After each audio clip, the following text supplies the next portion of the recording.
ஹல்லேலூயா. சத்தமா சொல்லமா ஹல்லேலூயா. கர்த்தர் நாளை தந்தபடினால் தேவாதி தேவனுக்கு நான் நன்றி செலுத்துகிறேன். விசேஷமாக இந்த உயிர்ப்பின் சத்தியங்களில் இந்த 31வது பாகத்தையும் கர்த்தர் இந்த நாளில் கொடுத்து அவரை துதிக்க ஆராதிக்க அவருடைய நாமத்தை மகிமைப்படுத்த கர்த்தர் இந்த நாளை தந்ததற்காக நான் கர்த்தருக்கு நன்றி செலுத்துகிறேன். ஹல்லேலூயா.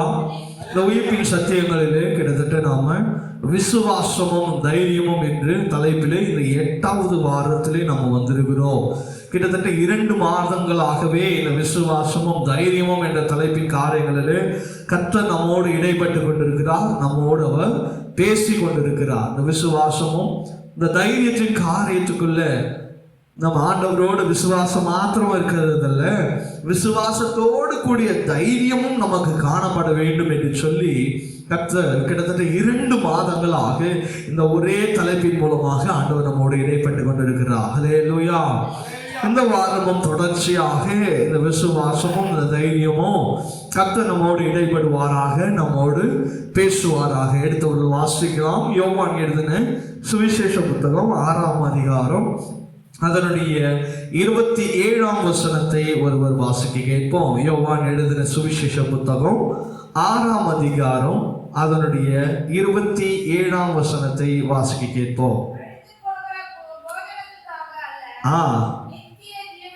நித்திய ஜீவனை நிலை நிற்கிற போஜனத்திற்காகவே கிரியையை நடப்பியுங்கள், அது மனுஷகுமாரன் உங்களுக்கு முத்திரை இருக்கிறார் என்றார்கள். ஹல்லேலூயா, ஹல்லேலூயா. இந்த விசுவாசமும் இந்த தைரியம் தலைப்பில் ஆண்டவர் இன்றைக்கு நம்மோடு சொல்லப்படுகிறதான காரியங்கள் என்னவென்று சொன்னால், கர்த்தர் அழிந்து போகிற போஜனத்திற்காக அல்ல, நித்திய ஜீவன் வரைக்கும் நிலை நிற்கிற போஜனத்திற்காகவே கிரியையை நடப்பியுங்கள், அது மனுஷகுமாரன் உங்களுக்கு கொடுப்பார். ஹல்லேலூயா. இந்த நாளில் கர்த்தர் நமக்கு இடைப்படுகிற இந்த காரியங்கள் என்னவென்று சொன்னால், இந்த உலகத்திற்கான போஜனத்திற்காக போராடுகிறது அல்ல. நாம் எப்படி இந்த உலகம், அதாவது கர்த்தர் நம்மை நடத்துகிற அந்த நாள் வரைக்கும் நாம இந்த நித்திய ஜீவனுக்காக கிரியையை நடப்பிக்க வேண்டியது அவசியமாயிருக்கிறது. ஹல்லேலூயா, ஹல்லேலூயா. இந்த உலகத்தில் நாம சம்பாதிக்கிறோம், செலவு பண்ணுறோம், சாப்பிட்றோம், எல்லாம் நல்லது தான், நான் இல்லைன்னு சொல்லலை. ஆனால் அந்த நித்திய ஜீவனுக்காக நாம எப்படி பிரயாசப்படுகிறோம் என்பதை இந்த நாளில் நம்ம ஆராய வேண்டியது அவசியமாக இருக்கிறது. தெய்வ பிள்ளைகளே, இந்த உலகத்திற்காக, இந்த உலகத்தின் காரியங்களுக்காக நம்ம போராடுகிறோம், அலைகிறோம், திரிகிறோம், வேலை செய்கிறோம், எல்லாமே நம்முடைய சரீர போஜனத்திற்காக நாம இதைகளை செய்கிறோமே தவிர, நாம நித்திய ஜீவனை அடைகிறதற்கான போஜனத்திற்காக என்ன காரியங்களை நாம் நடப்பிக்கிறோம், எந்த அளவுக்கு நாம் விசுவாசம் உள்ளவர்களாய் இருக்கிறோம், இந்த நித்திய ஜீவனை அடைவதற்கான விசுவாசமும் தைரியமும் உங்களுக்கு எந்த அளவில் இருக்கிறது என்பதை இந்த நாளில் நீங்களும் நானும் ஆராய வேண்டியது அவசியமாக இருக்கிறது. தேவ பிள்ளைகளை, ஹல்லேலூயா, ஹல்லேலூயா. நம்ம சொல்லுகிறோம், கடைசி காலத்துல வந்திருக்கிறோம், இன்னும் கொஞ்ச காலத்துல தேவன் நம்மோடு என்ன பண்ண போறாரு, இடைப்பட போறாரு அப்படி என்பதை எல்லாரிடத்திலும் நம்ம சொல்லுகிறோம். ஆனால் அநேக இந்த காரியங்களை நம்புகிறது இல்லை. ஏன்னா 2000 வருஷம், கிட்டத்தட்ட 2025 வருஷமாக இதே காரியத்தை தான் எல்லாரும் என்ன பண்றாங்க, சொல்லுகிறாங்க அப்படின்ற ஒரு இருதயம், அந்த மனப்பக்குவம் ஒருத்தருக்குள்ளேயும் வந்துருச்சு. ஆனால் நாம நிச்சயமாகவே கடைசி காலங்களிலே நாம் வந்திருக்கிறோம் என்பதை அநேக காரியங்கள் இந்த நாளில் நமக்கு உணர்த்துகிறது. ஹல்லேலூயா, ஹல்லேலூயா. தேசத்திற்கு விரோதമായ தேசங்கள் இல்லையா போர் செய்கிறது, போர் செய்திகளை கேட்கிறோம். ராஜ்யத்திற்கு விரோதமாய் ராஜ்யங்கள், நிலநடுக்கங்கள், வெள்ளப்பெருக்குகள், அடைமழைகள் எல்லாத்தையும் நம்ம என்ன பண்ணுகிறோம், இந்த கடைசி நாளில் கேள்விப்பட்டுக்கிறோம். ஆண்டவர் வருகிற அந்த சூழ்நிலை நமக்கு தெரிகிறது. ஆனாலும் கர்த்தர் வருகையை தாமதித்திருக்கிறார். ஒரு சிலர் கிண்டல் கூட சொல்லுவாங்க, என்னையா இயேசு வராரு இயேசு வராருன்னு சொல்றீங்க, ஆனா இயேசு வந்த பாடையிலேயே 2025 வருஷமா இயேசு வராரு இயேசு வராருன்னு தான் சொல்றீங்க, ஆனா இயேசு வந்த பாடையிலேயே அப்படின்னு சொல்லி கேலி கிண்டலமாக அநேகர் கேட்கலாம். ஆனால் அவங்களுக்கு புரியாதது ஒண்ணு, நீங்கள் இயேசுவை ஏற்றுக்கொள்ளுகிற வரைக்கும் இயேசு வரமாட்டார். ஹல்லேலூயா. கேலி கிண்டல் செய்யறாங்க பார்த்தீங்களா, இயேசு வராருன்னு சொல்றாங்க. அந்த ஆத்துமா ரட்சிக்கப்படுகிறதுக்காகவே இயேசு என்ன பண்ணி கொண்டிருக்கிறாரு, தாமதப்படுத்தி வச்சிருக்கிறாருன்னு சொல்லி அந்த ஆத்துமாக்கு தெரியாது. அந்த ஆத்துமாக்கு தெரியாததை யார் தெரியப்படுத்தணும்? நீங்க தான் தெரியப்படுத்தணும். உங்ககிட்ட சொல்றாங்களா, என்னப்பா புலி வருது கதையா இருக்குது, புலி வருதுன்னு சொன்னீங்க, எங்க காணவே அப்படின்னு சொல்லி கேட்கிறாங்களா? புலி வர்றதுக்கு காத்து இருக்குதுப்பா, ஆனால் நீ ஆயத்தப்படுன்னு சொல்லணும். ஹல்லேலூயா ஹல்லேலூயா. ஒவ்வொருவரையும் நம்ம ஆயத்தப்படுத்த வேண்டியது இந்த கடைசி நாளிலே நம் மேல வைத்ததான கடமை என்பதை நீங்களும் அறியணும், பேசுகிறவர்களும் அறிய வேண்டும். ஹல்லேலூயா ஹல்லேலூயா. அந்த நித்திய ஜீவனை பெறுகிறதற்கு நீங்கள் ஆயத்தப்படுத்துங்கள், ஆயத்தம் படுங்கள். ஒரு சிலர் ஆயத்தப்படுத்துவாங்க, ஆனா அவங்க ஆயத்தமா இருக்க மாட்டாங்க. ஆயத்தம் படுத்தணும் ஆண்டவருடைய வருகையில கடந்து சொல்லுவான். ஆனால் ஆயத்தப்படுத்துகிற நீ எந்த அளவுல, எந்த நேரத்துல, எந்த காலத்துல நீ ஆண்டவரோடு இடைபடுகிற என்பதை நாம் ஆராய வேண்டியது அவசியமாய் காணப்படுகிறது. ஹல்லேலூயா ஹல்லேலூயா. இன்னைக்கு ஆசீர்வாதத்திற்கு நேராக கடந்து செல்லுகிற கூட்டம். எங்க ஆசீர்வாதம் வரும், எங்க ஆசீர்வாதம் செய்தி கேட்கலாம், எப்ப பார்த்தாலும் ஆசீர்வாதம் ஒரு மனுஷனுக்கு நல்லதுதான், நான் இல்லைன்னு சொல்லல. ஆனால் அந்த ஆசீர்வாதத்தையே நாம நோக்கி பார்த்து கொண்டிருப்போம் என்று சொன்னால், ஆண்டவர் நமக்காக கொடுக்கப்பட்டிருக்கிற காரியங்களை நாம் எப்பொழுது பெற்றுக்கொள்ள வேண்டும், எப்பொழுது நாம் பெற்றுக்கொள்ள போகிறோம்? ஆசீர்வாதத்தை இந்த உலகத்துல நீங்களும் நானும் ஆராய்ந்ததோ இல்ல, அந்த ஆசீர்வாதங்களை பெற்று இந்த உலகத்துல வாழ்வது நல்லதுதான். ஆனால் அந்த ஆசீர்வாதத்தின் நிமித்தமாகவே இந்த உலகத்துல என்ன பண்ணிடக்கூடாது, நாம அழிந்து போயிருக்கூடாது. ஹல்லேலூயா ஹல்லேலூயா. இன்னைக்கு நான் வெளியில போயிட்டு நான் வீட்டுக்கு திரும்பி வரும்போது ஒரு யோசனை, என்னடா இது, நம்முடைய நிலைமையெல்லாம் இப்படி இருக்குது, நாம இப்படி கஷ்டப்படுகிறோமே, நம்முடைய நிலைமையெல்லாம் எப்பொழுது மாறும் அப்படின்னு சொல்லி நான் அப்படியே வண்டியில வந்துட்டு இருக்கும்போது யோசிச்சேன். ஒருவேளை எங்க அப்பா கொஞ்சம் நல்ல பணக்காரரா இருந்து எல்லாத்தையும் சேர்த்து வச்சிருந்தா நான் என்ன பண்ணிருக்க மாட்டேன், இன்னைக்கு கஷ்டப்பட்டிருக்க மாட்டேன் இன்னைக்கு. ஏன்னா நிறைய பிள்ளைகளுக்கு தன் தகப்பன்மார்கள் சேர்த்து வைத்ததுனால அந்த பிள்ளைகளுக்கு இப்போ கஷ்டம் இல்லாம இருக்கிறாங்களே அப்படின்னு சொல்லி ஆண்டவரோடு அப்படி பேசிட்டே வந்துட்டு இருந்தேன். அப்போ ஆண்டவர் சொன்ன ஒரே ஒரு காரியம், நிச்சயமாகவே நான் இந்த நிலைமையில் இருக்கிறதுக்கு ஆண்டவருக்கு நன்றி செலுத்துகிறேன். ஹல்லேலூயா ஹல்லேலூயா. என்ன ஆண்டவர் என்னோடு பேசினார் என்று சொன்னால், மகனே, ஒருவேளை உன் தகப்பனுக்கு ஆஸ்தியோ அந்தஸ்தோ நான் கொடுத்திருந்தா இன்னைக்கு நீ உலகத்துல வாழ்ந்து உலகத்திலேயே அழிந்து போயிருப்ப அப்படின்னு சொன்னார். ஹல்லேலூயா. நான் ஆண்டவர் சொன்னது ஒரே விஷயம், எங்க அப்பாவுக்கு நீங்க ஆசீர்வதிக்காம வச்சதே நல்லதுதான் சாமி அப்படின்னு நான் சொன்னேன். ஹல்லேலூயா. இன்னைக்கு அநேகர் என்ன பண்ணுகிறாங்க, தன்னுடைய பிள்ளைகளுக்கு அவர்கள் ஆஸ்தி அந்தஸ்தை சேர்த்து வைத்துக் கொண்டு தன் பிள்ளைகளுக்கு கஷ்டங்களையும் நஷ்டங்களையும் சொல்லிக் கொடுக்காம அந்த பிள்ளைகளுக்கு என்ன தேவை என்பதை இன்னைக்கு என்ன பண்றதுல சொல்லுகிறது அல்ல. ஏன் இந்த வார்த்தையில நான் உங்களுக்கு சொல்லுகிறேன், உங்க பிள்ளைகளுக்கு நீங்க சொத்து பத்து சேர்க்கிறது நல்லது, வசதி வாய்ப்புகளை சேர்க்கிறது நல்லது.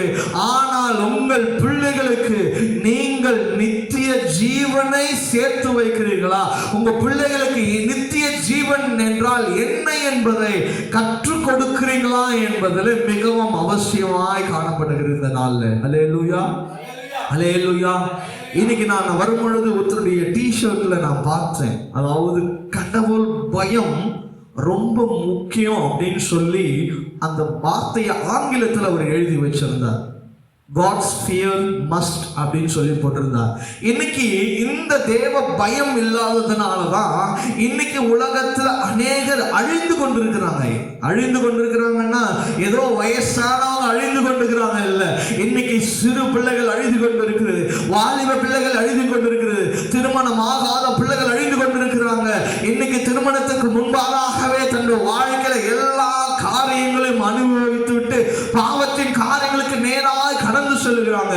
திருமணத்துக்கு பின்பாக தன் வாழ்க்கையில என்ன செய்வது என்று தெரியாமல் இன்னைக்கு கோர்ட்டு வாசல்லையும் போலீஸ் ஸ்டேஷன் வாசல்லையும் இன்னைக்கு அநேக பிள்ளைகள் நிற்கிறதை நாம் என்ன பண்ண முடியுது, பார்க்க முடிகிறது. ஏன் இதை நான் சொல்லுகிறேன் என்று சொன்னால், அந்த பெற்றோர்கள் அந்த பிள்ளைகளுக்கு அந்த குழந்தைகளுக்கு தேவ பயம் என்றால் என்ன, தேவ விசுவாசம் என்றால் என்ன, தேவனுக்கு நாம் வைராக்கியமாய் வாழ்வதுனா என்றால் என்ன, நித்திய ஜீவன் என்றால் என்ன என்று சொல்லி இந்த பிள்ளைகளுக்கு அவர்கள் சொல்லி கொடுத்திருப்பார்கள் என்று சொன்னால், இன்னைக்கு இந்த உலகத்துல இப்பேற்பட்ட சூழ்நிலைகள் இல்லவே இல்லை. ஹல்லேலூயா.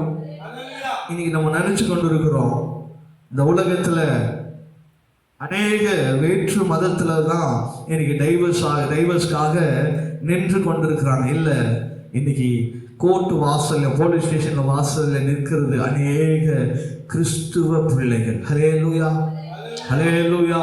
தேவ வசனத்தை அறிந்த பிள்ளைகள், தேவனை அறிந்த பிள்ளைகள், சபையில உட்கார்ந்த பிள்ளைகள் இன்னைக்கு எங்க நடந்து கொண்டிருக்கிறாங்க, கோர்ட் வாசல் போலீஸ் ஸ்டேஷன் வாசல் நின்று கொண்டிருக்கிறாங்க. ஏன் என்று சொன்னால், அந்த பிள்ளைகளுக்கு அவங்க கற்பிக்க வேண்டிய காரியங்கள் தேவ பயம் என்றால் என்ன, விசுவாசம் என்றால் என்ன, தைரியம் என்றால் என்ன, தேவ பக்தி என்றால் என்ன, தைரிய வைராக்கியம் என்றால் என்ன, மிக முக்கியமாய் நித்திய ஜீவன் என்றால் என்ன என்பதை இன்னைக்கு வருகிற சமூகதாயத்தினருக்கு அவங்க சொல்லி கொடுக்கிறதே இல்லவே இல்லை. ஹல்லேலூயா, ஹல்லேலூயா. இதை கேட்டுக்கொண்டிருக்கிற தேவ பிள்ளைகளே, எங்க நீங்க ஆலயத்துல வந்து கேட்டுக்கொண்டிருந்தாலும் சரி, இந்த சத்தங்களை வெளியிலிருந்து நீங்கள் உட்கார்ந்து கேட்டுக்கொண்டிருந்தாலும் சரி, இதை ஆன்லைன் மூலமாக நீங்கள் கேட்டுக்கொண்டு இருப்பீர்கள் என்று சொன்னாலும் சரி, உங்கள் பிள்ளைகளுக்கு நீங்கள் ஆஸ்தி, அந்தஸ்து, சொத்து எதை சேர்க்கிறீர்களோ இல்லையோ, உன் பிள்ளைகளுக்கு தேவ பயம் என்றால் என்ன, தேவ பக்தி என்றால் என்ன, தேவ விசுவாசம் என்றால் என்ன, விசேஷமாக நித்திய ஜீவன் என்றால் என்ன என்பதை அவசியமாய் உங்கள் பிள்ளைகளுக்கு நீங்கள் சொல்லிக் கொடுக்க வேண்டியது மிகவும் அவசியமாய் காணப்படுகிறது. ஹல்லேலூயா, ஹல்லேலூயா. நீங்க இல்லாத காலத்துல உங்க பிள்ளைகள் கதறக்கூடாது, அழுது கொண்டிருக்கூடாது, புலம்பலி கொண்டிருக்கூடாது. ஏன் இதை நான் சொல்லுகிறேன் என்று சொன்னா, சொத்தோ, ஆஸ்தியோ, அந்தஸ்தோ, பணமோ எல்லாம் என்ன பண்ணும், ஒரு நாள் அழிந்து போயிடும். அழியாத ஒரே ஒரு காரியம், என் தேவன் உங்களுக்காகவும் எனக்காகவும் வைத்திருக்கிற அந்த நித்திய ஜீவனை அடைவதே நம்முடைய நோக்கமாய் காணப்படுகிறது. ஹல்லேலூயா, ஹல்லேலூயா. இன்னைக்கு கிறிஸ்தவர்களுடைய பெரிதான காரியம், இன்னைக்கு இங்க உபதேசித்துக் கொண்டிருக்கிற நான், இந்த சத்தியங்களை கேட்டுக்கொண்டிருக்கிற நீங்கள், நமக்கு ஒரே ஒரு அச்சீவ்மெண்ட் தான் வாழ்க்கையில. என்னன்னு சொன்னா, அந்த நித்திய ஜீவனை அடைந்து பரலோகத்தில் அவரோடு நித்தியமாய் வாழ்வதே. ஹல்லேலூயா. வேற ஏதாவது ஒரு காரியத்தோட ஆலயத்துக்கு வந்திருக்கிறீங்களா? வேற ஏதாவது காரியங்களுக்காக நீங்கள் ஜீவித்துக் கொண்டிருக்கிறீங்களா? பணத்தை சம்பாதிக்கிறதோ, பொருளை சம்பாதிக்கிறதோ, ஆஸ்தியை சம்பாதிக்கிறதோ, இல்ல அந்தஸ்தை சம்பாதிக்கிறதோ, இல்லை எதை வேணாலும் நீங்கள் சம்பாதிக்கலாம். ஆனால் உங்களுக்குள் நித்திய ஜீவன் இல்லை என்று சொன்னால், நீங்கள் எல்லாவற்றிலும் ஒரு ஜீரோ. அப்போ உங்க வாழ்க்கையில நித்திய ஜீவனை, அதுதான் ஆண்டவர் சொல்றார் பாருங்க, அந்த 27ஆம் வசனத்துல, அழிந்து போகிற போஜனத்திற்காக அல்ல. நீங்கள் சேர்த்து வைக்கிற எல்லா காரியங்களும் என்ன பண்ணிடுமா, அழிந்து போயிடும், அழிந்து போயிடும். இல்ல நாம அழிஞ்சு போயிடுவோம் இல்லையா, அது இருக்கும். ஆனா நாம என்ன பண்ணிடுவோம், ஒண்ணு நாம் அழிஞ்சிடுவோம், இல்லைன்னா நாம் சேர்த்து வைத்திருக்கிற ஆஸ்தி அழிஞ்சு போயிடும். நீங்கள் அழிந்து போனால் எங்க போனோம், பரலோகத்திற்கு, அந்த நித்திய ஜீவனை அடைவதற்கு நீங்கள் பாத்திரவானாய் காணப்படணும். அதை தான் கர்த்தர் உங்களுக்கு ஏற்படுத்தி வச்சிருக்கிறார். அந்த நித்திய ஜீவனை அடைவதற்கு தான் நாம இங்க இந்த உலகத்துல போராடி கொண்டிருக்கிறோமே தவிர, ஆஸ்திக்கோ, அந்தஸ்துக்கோ, பொருளுக்கோ, வசதிக்கோ, வாய்ப்பை சேர்த்து வைப்பதற்காக நாம இங்க தேவ சமூகத்துல வரல. ஒண்ணு நல்லா புரிஞ்சுக்கொள்ளணும், நாம் அடைய போகிற அந்த நித்திய ஜீவன், நித்திய ஜீவன்னா வேற ஒண்ணுமே இல்லை, நாம் அழியாத ஒரு வாழ்க்கையை கர்த்தர் நமக்காக வைத்திருக்கிறார். ஹல்லேலூயா. நாம மரித்து அடக்கம் பண்ணப்படுகிறோம் இல்லையா, ஆண்டவருடைய வருகை வரும். அந்த வருகை நாளில் அவரோடு நாம் சேர்த்து கொண்டு மத்திய ஆகாயத்தில் அவரோடு சேர்ந்து அவரை நாம் துதிப்போம், மகிமைப்படுத்துவோம் பரலோகத்தில். அதுதான் நித்திய ஜீவன். ஹல்லேலூயா, ஹல்லேலூயா. இன்னைக்கு நிறைய பேருக்கு நித்திய ஜீவன்னா என்ன என்பதை அறிவதில்லை. அநேகருக்கு தன்னுடைய எல்லாருக்கும் என்னது, நான் இந்த ஜென்மத்தில் நான் மனுஷனா இருந்துட்டேன், எனக்கு எத்தனை ஜென்மம் இருக்குது? 7 ஜென்மம் இருக்குது. அப்பேற்பட்ட ஜென்மங்கள்லாம் ஒன்றும் கிடையவே கிடையாது. நாம பிறக்க போகிறது ஒரே வாட்டி, இறக்க போகிறது ஒரே வாட்டி தான். எனக்கு பைபிள் கற்றுக் கொடுக்கிறது அதுதான். 7 ஜென்மமும் இல்லை, 7 ஜென்மமும் கிடையாது. எனக்கு இருப்பது ஒரே ஒரு வாழ்க்கை. அந்த வாழ்க்கையை நான் உண்மையாய், நீதியாய், சரியாய் தேவனுக்கென்று நான் வாழும் பொழுது நான் பரலோகத்தில் வாழ்ந்து அவரோடு நான் அவரை ஆராதிப்பேன். ஹல்லேலூயா, ஹல்லேலூயா. இந்த ஜென்மத்தில் நான் சரியில்லை ஆண்டவரே, எனக்கு 7 ஜென்மம் இருக்குதாமே, 7வது ஜென்மத்தில் நான் என்ன பண்ணிக்கிறேன், சரியா வாழ்ந்து பரலோகத்துக்கு வந்துடுறேன். அதெல்லாம் இங்க செல்லுபடி ஆகவே ஆகாது. நீ உலகத்துல உண்மையா வாழ்ந்தனா உனக்கு பரலோகம்.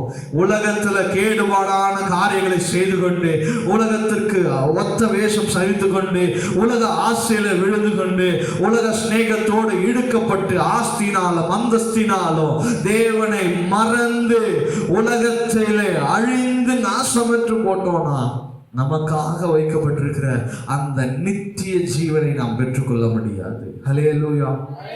இன்னைக்கு நாம புரிந்து கொள்ள வேண்டியது ஒன்னே ஒன்றுதான். அழிந்து போகிற போஜனத்திற்காக அல்ல. நம்முடைய காரியங்கள் என்ன தெரியுமா? நித்திய ஜீவன் வரைக்கும் நிலை நிற்கிற போஜனத்திற்காகவே கிரியையை நாம நடப்பிக்க வேண்டும். ஹல்லேலூயா. நாம சாகர வரைக்கும், எப்படி? நான் சாகர வரைக்கும் நான் உண்மையா வாழணும், நான் நீதிமானா வாழணும். ஒவ்வொரு நாளும் நான் என்னை சரி செய்து கொள்ளணும். நான் இன்னைக்கு நல்லா இருந்துட்டு நாளைக்கு நான் ஏதோ ஆண்டவருக்கு விரோதமான காரியங்கள் செஞ்சேன்னா நான் பாவி தான். அப்போ தினம் தினம் தினம் தினம் உங்களை திருப்பித்துக் கொள்ளணும். எந்த காரியங்களில் நீங்கள் தவறுகிறீங்களோ அந்த காரியத்தில் உங்களை சரி செய்து கொள்ளணும். எந்த மனுஷனும் சரின்னு நான் சொல்ல முடியாது, என்ன உட்பட எல்லாரும் தவறுகிறவங்க தான். எல்லாருமே நம்ம தவறி போகிறவங்க தான். எல்லாரும் தவறி போகிறோம் என்று சொன்னால் நம்ம தினம் தினம் நம்ம என்ன பண்ணிக்கணும்? ஆண்டவர் சமூகத்தில் ஒப்பு கொடுத்துடணும். ஒருவேளை நம்ம தெரியாம யாரையாவது துன்புறுத்திருக்கலாம், இல்லை தெரிஞ்சோ கூட செஞ்சிருக்கலாம். ஒன்று தெரிஞ்சு செய்யணும், இல்லைன்னா தெரியாமல் செய்யணும்.